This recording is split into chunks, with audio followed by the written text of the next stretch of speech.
अस्सलाम वालेकुम। क्या हाल चाल है आप लोगों के। आई होप आप लोग खैरियत से होंगे। मैं बिल्कुल ठीक। तो जनाब फिर से एक नई सुबह एक नए व्लॉग के साथ फिर से मैं हाजिर हूँ। तो जनाब सुबह होती ही इसलिए है कि सुबह सुबह मैं पराठे बनाऊँ, क्योंकि जब सुबह हो जाती है तो सबसे पहले मेरे जो घंटी बजती है ना दिमाग में, वो ये होता है कि मुझे उठ के सुबह जो है वो पराठे बनाने हैं, नाश्ता बनाना है।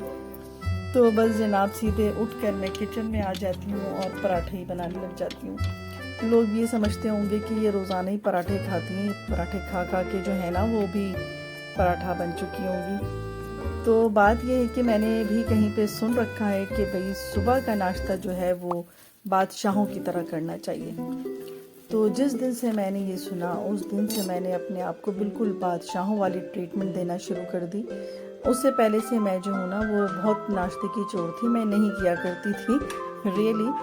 तो उसके बाद से मैंने कहा कि ठीक है, अगर तो ये मकूला है या कहावत है तो कोई बात तो हकीकत तो होगी ना इसके अंदर। तो बस जनाब उस दिन से मैंने अपने आप को बिल्कुल बादशाहों वाली ट्रीटमेंट देनी शुरू कर दी।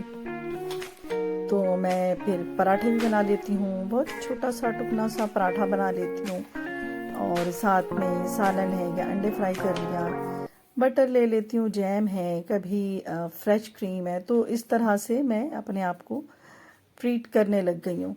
तो ये बात बिल्कुल सही है कि रात भर का जो है ना वो आपका मैदा खाली होता है।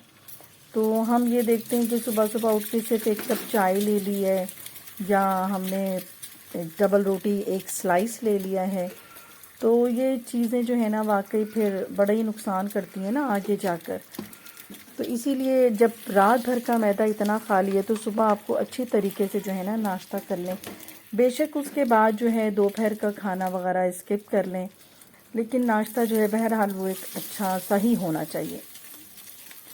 तो यहाँ मैंने काफ़ी अच्छा लेक्चर दे दिया है। उम्मीद है कि लोगों को मेरी बात ये बहुत पसंद आई होगी, बात समझ आई होगी, और मेरी तरह दूसरे लोग भी अपने आप को अच्छा ट्रीट करने लग जाएंगे। तो जनाब यहाँ पर मैंने नाश्ता वाश्ता भी कर लिया, और ज़रूरी है एक कप चाय, ताकि इसके बाद जो है ना मैं एक्टिव हो जाऊँ, मैं चार्ज हो जाऊँ, और सारे घर के काम करने के लिए जो है ना वो बिल्कुल मैं एक्टिव हो जाऊँ। तो आज भी मैंने देखा कि भाई एक पार्सल आ गया, रिसीव भी मैंने ही किया। ज़ाहिर है बेटी ने ऑर्डर किया था कोई सूट वगैरह। आजकल तो ये बहुत ही बात हो गई है कॉमन के पहले तो अम्मियों से फरमाइश की जाती थी कि अम्मी जी एक सूट दिला दें, मुझे सूट लेना है। तो अब वो फरमाइशें जो है ना वो वक्त गया। अब ये बच्चियां खुद ही ऑर्डर कर लेती हैं, देख लेती हैं, कुछ पसंद आ गया तो वो ज़रूर से ले लेती हैं। तो ये मेरे लिए भी बहुत आसानी हो गई है कि मुझे बार बार ना जाना नहीं पड़ता, क्योंकि मैं भी ना काफ़ी चोर हूँ ज़रा मॉल शॉल जाने की। तो जनाब यहाँ पर जो है आज मेरी छोटी बहन के घर पे डिनर है, हम सबको इनवाइट किया है। वजह बहुत अहम है। छोटी बहन के जो साहबजादे हैं, बड़े बेटे, वो उनका मेडिकल कंप्लीट हो गया है, डॉक्टर बन गए हैं माशाल्लाह से। तो उन्होंने सब भाई बहनों को दावत पर बुलाया है। हम लोग भी हैं उनके, हमारे यानी मेरी जो छोटी बहन है तो हम सारे भाई बहन भी हैं, उसके अलावा भी उनके रिश्तेदार हैं, दोस्त हैं। तो अच्छी खासी पार्टी है वहाँ पर। तो मैं बस यही सोच रही थी कि मैं आज कौन सा ड्रेस पहन के जाऊँ। तो अभी मैंने ये सिलवाया था, गरम सूट खाड़ी का है, बहुत ही अच्छा। तो मैंने कहा कि भाई सर्दियाँ भी हैं तो आज मैं इस जोड़े को पहन ही लूँ।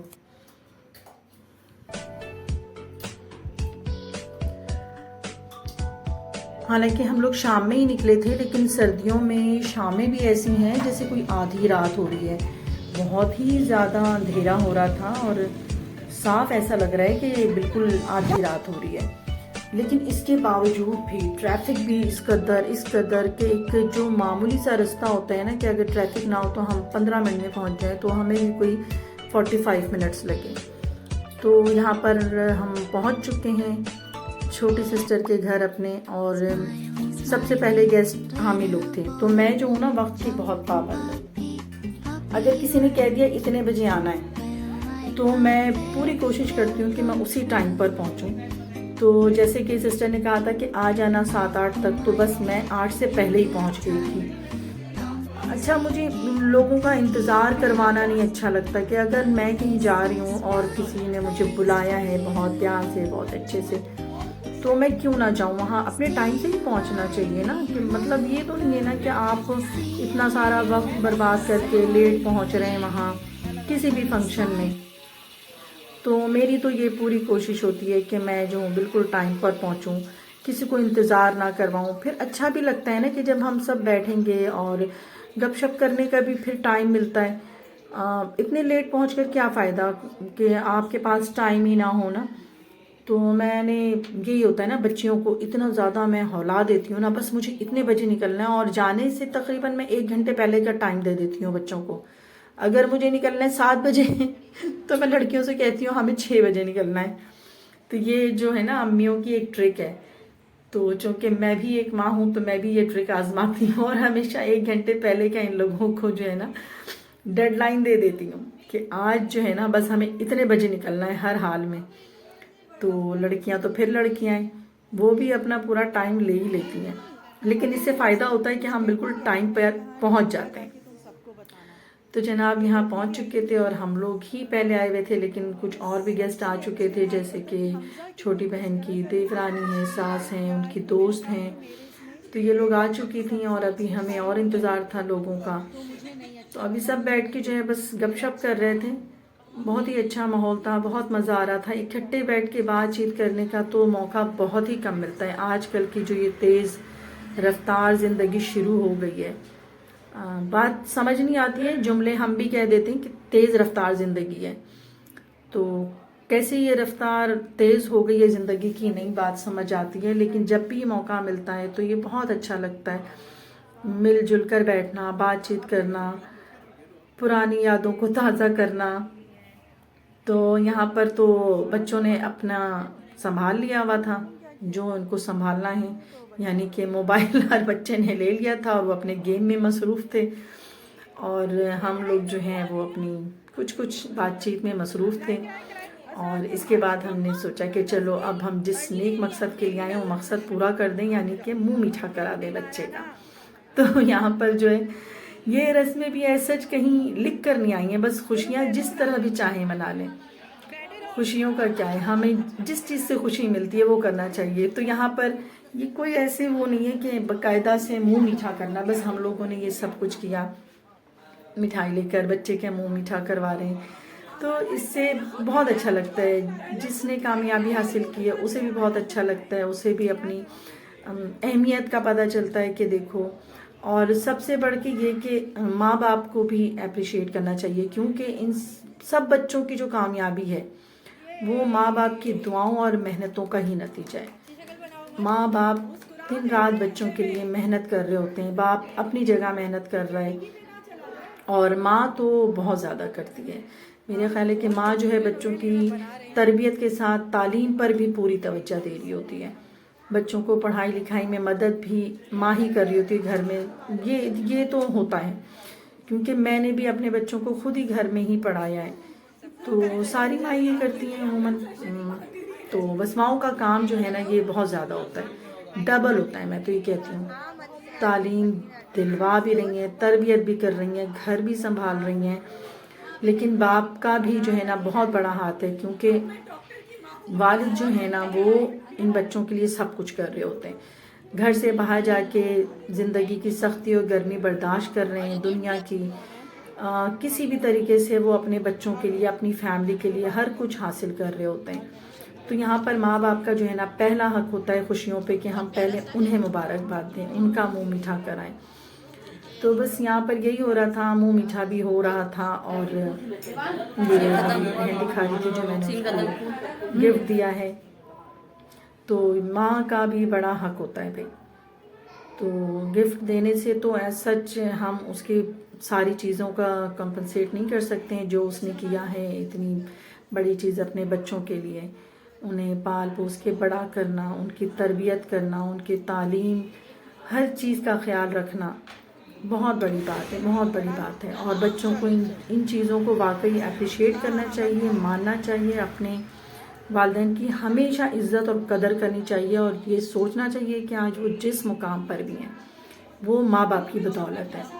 बच्चे की अपनी मेहनत भी है उसमें शामिल, बिल्कुल उसने मेहनत की है, लेकिन जो माँ बाप ने किया उसका कोई बदल नहीं है। तो बस यहाँ पर यही खुशियाँ, हम इस खुशी को बहुत अच्छे से हम सेलिब्रेट कर रहे थे, बहुत ज़्यादा बच्चे इंजॉय कर रहे थे इस लम्हे को, इस मोमेंट को, बहुत अच्छा लग रहा था। तो मेरा बस मानना यही है कि छोटी छोटी बातों को भी इस तरह से करके बहुत ज़्यादा बड़े करके खुशियों को मनाएं, गैदरिंग कर लें। कभी मैं किसी को अपने घर बुला लूँ, कभी कोई मुझे अपने घर बुला ले, तो हम इस तरह से अक्सर और बेशतर खुशियाँ मनाते रहेंगे। तो भाई उमर मुबारक तुम्हें खुशी का ये समा। तो यहाँ पर अभी तक ये सिलसिला जारी है और सब लोग ही उमर को कुछ ना कुछ दे रहे हैं।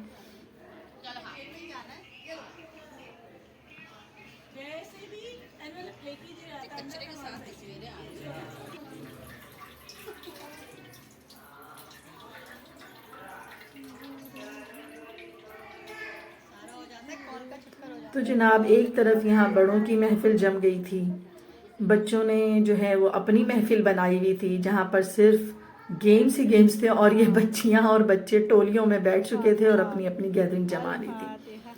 तो हमेशा की तरह जो है छोटी बहन शबनम ने जो है बहुत ही अच्छे जो है वो डाइनिंग टेबल को सजाया हुआ था, बहुत ही अच्छा डेकोरेट किया हुआ था। मैं बहुत ज़्यादा अप्रिशिएट करती हूँ डेकोरेशन को। प्रेजेंटेशन जो है ना वो सबसे अव्वल है। तो प्रेजेंटेशन का जो तरीका है ना वो शबनम का, वो बहुत ही आला है, बहुत ही आफत है, मुझे बहुत पसंद आता है। और वो आजकल ये जो आता है ना, ये बोर्ड्स रखे हुए होते हैं, तो इससे हमें ख़ास पता चल जाता है कि इस डिश के अंदर क्या है और पूछना नहीं पड़ता है कि क्या है, क्योंकि वहाँ पर लिख कर लगा हुआ है कि भाई ये चीज़ है, आपने खाना है तो ये वाली चीज़ खोलो और खा लो।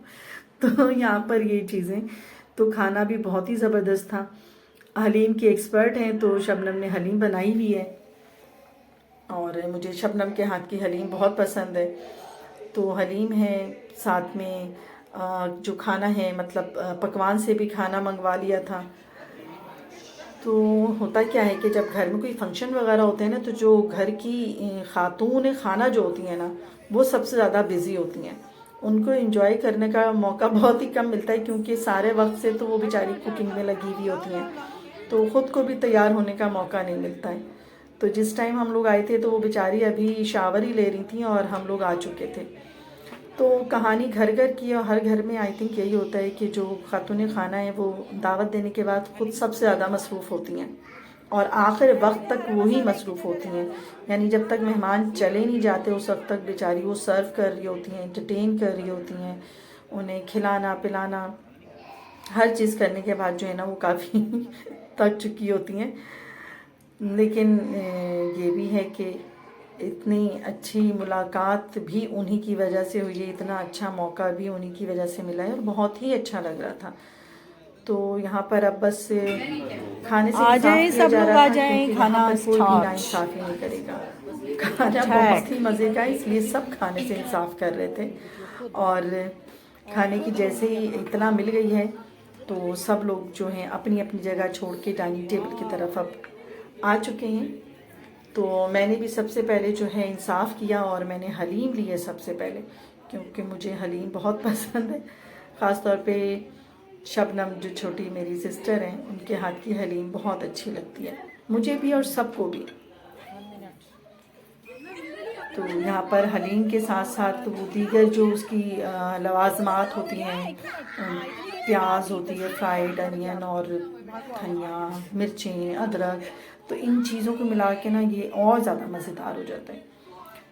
तो मैं तो कहती हूँ कि हलीम सबको ही खाना चाहिए, क्योंकि ये जो है ना एक वन पॉट मील कहते हैं, क्या कहते हैं कि ये वो है आपकी, इसमें हर चीज़ होती है, इसमें दालें भी हैं, इसमें गंदुम भी हैं, गेहूँ भी हैं, बीफ भी है, चिकन की बना रहे हैं चिकन भी है, तो इसके अंदर सारी चीज़ें होती हैं। तो अगर आपने उसे खा लिया है एक प्लेट भी, एक बाउल भी, तो वो बहुत ही ज़्यादा नरिशिंग है आपके लिए। तो इसलिए यहाँ पर खाने की हिफाजत पर भी नज़र डालती जा रही हूँ मैं, और लोगों को बताती जा रही हूँ कि ये बहुत ही ज़बरदस्त मील है, इसको ज़रूर खाना चाहिए। अबे ये हाया मसाला क्या है? हाया मसाला क्या है? मतलब क्या? अच्छा, हारा के बजाय हाया लगा। तो जनाब गपशप भी कर लिया, मीठे की रस्म भी कर ली हमने, और अब जो है सब लोग मुकम्मल तौर पे डाइनिंग टेबल की तरफ इंगेज हैं, क्योंकि अब इससे इंसाफ करना है। सारी चीज़ों से तो हमने इंसाफ कर लिया, यहाँ पर अब डाइनिंग टेबल पर जो लवाजमात हैं इससे इंसाफ करना है।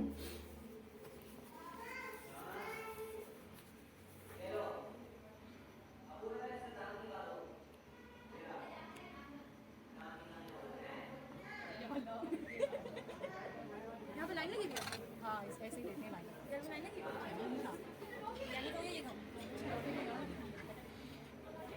तो जनाब ये जो शबनम ने जो गैदरिंग की छोटी सी अपने घर में, मतलब ये बहुत ही अच्छी गैदरिंग थी, और सब लोग आए हुए थे, मतलब मैके वाले भी थे, उनके ससुराल वाले भी, उनकी फ्रेंड्स भी थीं। तो बहुत ही अच्छा लग रहा था इस वक्त मिलजुल के खाना, और ऐसे मौके बहुत ही कम मिलते हैं, वरना पहले ज़माने में तो बहुत ही ज़्यादा होता था। जब हमारी अम्मी होती थी तो आए वक्त जो है घर में इस तरह की महफ़िलें होती थीं कि रिश्तेदार आ जाते थे और घर में खूब पकवान पक रहे होते थे, और सारी चीज़ें पक रही हैं, खा रहे हैं लोग। लेकिन वक्त के साथ साथ फिर ऐसी दूरी आई कि जो हमारे अम्मी अब्बू के जो मेल जोल और जो भी थे वो दोस्तियाँ रिश्तेदारियाँ वो थोड़ी मध्यम पड़ने लग गई, और दूसरी जनरेशन में आते आते वो थोड़े कम होने लग गए, दूरियां हो गई, मसरूफियत ज़्यादा हो गई। वही बात कि ज़िंदगी इतनी मसरूफ़ हो गई, हालांकि हमारे माँ बाप ने इतनी अच्छी लाइफ गुजारी, इतनी बैलेंस। वो लोग ज़रूर अपने रिश्तेदारों के यहाँ जाया करते थे, अपने बड़ों के यहाँ, अपने भाई बहनों के यहाँ, फैमिली मेम्बर्स आपस में एक दूसरे से मिलते जुलते रहते थे। अब ये चीज़ें बहुत ही कम होती जा रही हैं। अब तो बस वो है कि या तो आप शादी ब्याह में मिल लेते हैं, या फिर कोई ऐसा मौका होता है तभी जा पाते हैं। तो इसलिए हमें भी चाहिए कि ऐसी चीज़ों को रिवाइव करें, आना जाना करें, लोगों के यहाँ मिलना जुलना भी रखना चाहिए, ताकि हमारे बच्चे भी हमसे सीखें, वो भी रिश्तेदारों को पहचाने अपने कि कौन है ये लोग। वरना हमारे बच्चे तो ऐसे हो गए कि बस जी नहीं, मैं तो आपको नहीं जानती।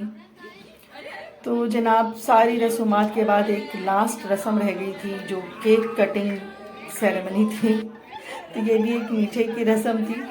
तो यहाँ पर जो है अब केक काटा जा रहा था, और काफ़ी दोनों भाइयों की तरफ से अपने बड़े भाई को उन्होंने केक दिया था जिस पर लिखा हुआ है।